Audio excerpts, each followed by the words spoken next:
सार्वजनिक ठिकाणी मोकाट कुत्र्यांना खाऊ घालण्यास बंदी घालण्यात आली आहे। नागपूर पोलीस आयुक्तांनी मोकाट कुत्र्यांसंदर्भात हा महत्त्वाचा निर्णय घेतलाय। पाळीव कुत्र्याला बाहेर नेताना तोंडावर जाळी बंधनकारक असेल। कुत्र्याच्या गळ्यातील पट्ट्यावर मालकाचं नाव आणि पत्ता अनिवार्य आहे। कुत्र्यांचा उपद्रव असल्यास 112 नंबरवर तक्रार करण्याचं आवाहन पोलीस आयुक्त डॉक्टर रवींद्र सिंघल यांनी जारी केलेल्या अधिसूचनेत करण्यात आलेलं आहे। तर कुत्र्यांसंदर्भात नागपूर मध्ये महत्त्वाचा निर्णय घेण्यात आलेला आहे। सार्वजनिक ठिकाणी कुत्र्यांना खाऊ घालण्यास बंदी करण्यात आलेली आहे। पोलीस आयुक्त डॉक्टर रवींद्र सिंघल यांनी या संदर्भातल्या अधिसूचना जारी केलेल्या आहेत। सार्वजनिक ठिकाणी मोकाट कुत्र्यांना खाऊ घालण्यावर त्यामुळे बंदी असणार आहे। त्यासोबतच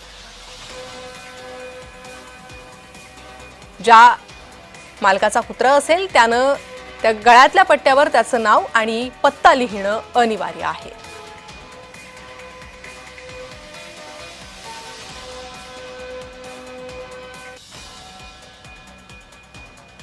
तर कुत्र्यांचा उपद्रव असल्यास 112 नंबरवर संपर्क करण्याचं आवाहन नागपूर आयुक्तालयाकडून करण्यात आलेलं आहे। पोलीस आयुक्त यांनी या संदर्भातल्या अधिसूचना काढलेल्या आहे। सार्वजनिक ठिकाणी मोकाट कुत्र्यांना खाऊ घालण्यास बंदी करण्यात आलेली आहे।